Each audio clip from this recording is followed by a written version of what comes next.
നമ്മൾ ഈ പൊക്കോണ്ടിരിക്കുന്നത് ഈ കാണുന്ന ചേട്ടന്റെയും ചേച്ചിയുടെയും സേവ് ദ ഡേറ്റിന്റെ ഫോട്ടോഷൂട്ടിനാണ്. ഫോട്ടോഷൂട്ടിന് വേണ്ടിയുള്ള പ്രിപ്പറേഷൻസ് അവർ ഇപ്പോഴേ തുടങ്ങിയിട്ടുണ്ട്. ഞാനും എന്റെ അളിയനും കൂടിയാണ് അവരെ കൊണ്ടുപോകുന്നത്. പോകുന്ന വഴിയിൽ ഒരു കുതിരയെ നല്ല രീതിയിൽ ഒരുക്കി കൊണ്ടുപോകുന്നത് കണ്ടു. എവിടെയോ പരിപാടിക്ക് പോകുന്നതാണ്. കുറച്ചു ദൂരം കഴിഞ്ഞപ്പോഴത്തേക്കും ചേച്ചി ഉറക്കമായി. തമിഴ്നാടുള്ള പൊയ്ഗൈ ഡാമിൽ വെച്ചാണ് ഇവരുടെ സേവ് ദ ഡേറ്റിന്റെ ഫോട്ടോഷൂട്ട് നടക്കുന്നത്. കേരളത്തിലെ മഴ കാരണമാണ് നമ്മൾ തമിഴ്നാട്ടിലോട്ട് പോകുന്നത്. പോകുന്ന വഴി തന്നെ അത്യാവശ്യം നല്ല രീതിയിൽ മഴ ഉണ്ടായിരുന്നു. ഇനി അവിടെ ചെന്നിട്ടറിയാൻ എന്താവുമെന്ന്. മഴ മാറിയെങ്കിലും മുന്നോട്ട് പോകുന്നതോറും നല്ല മഴക്കാറുണ്ടായിരുന്നു. ഏകദേശം നമ്മൾ പൊയ്ഗൈ ഡാമിന്റെ അവിടെ എത്താറായപ്പോഴത്തേക്കും മഴ വീണ്ടും വന്നു. പോകുന്ന വഴിയിൽ ഒരു ഹോട്ടലിൽ കയറി ഫുഡും കഴിച്ചു. ഡാമിന്റെ അടുത്തുള്ള ഒരു ഹോട്ടലിൽ നിന്നാണ് ഫുഡ് കഴിച്ചത്. ഇനി ഡാമിലോട്ട് കുറച്ച് ദൂരേ ഉള്ളൂ. ഡാമിലോട്ട് പോകുമ്പോൾ ഉള്ള വ്യൂ ആണ് നിങ്ങൾ ഇപ്പോൾ കാണുന്നത്. മഴയൊക്കെ പെയ്ത് അത്യാവശ്യം നല്ല രീതിയിൽ കോടയൊക്കെ ഇറങ്ങിയ ഒരു വ്യൂ ആയിരുന്നു. ഡാമിലോട്ട് പോകുന്തോറും ആട്, പശു, കാള, കഴുത ഇതിനെല്ലാത്തിനെയും കണ്ടു. ഇതാണ് ഞാൻ പറഞ്ഞ പൊയ്ഗൈ ഡാമിന്റെ ക്ലൈമറ്റ്. ഒന്നും പറയാല്ല, ഒരു അടിപൊളി ക്ലൈമറ്റ് തന്നെയായിരുന്നു. ക്ലൈമറ്റ് ഒരു രക്ഷയില്ല, കിട്ടില്ല ക്ലൈമറ്റ്.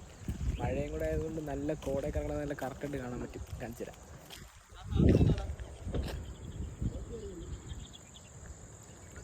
അവരുടെ ഫോട്ടോഷൂട്ടിന് വന്നിട്ട് ഇവിടെ അളിയനാണ് ഫോട്ടോ എടുക്കുന്നത്. അളിയൻ ഫോട്ടോ ഒക്കെ എടുത്തുകൊണ്ട് നിന്നപ്പോഴത്തേക്കും അവരുടെ ക്യാമറാമാൻമാർ എത്തിയിട്ടുണ്ട്.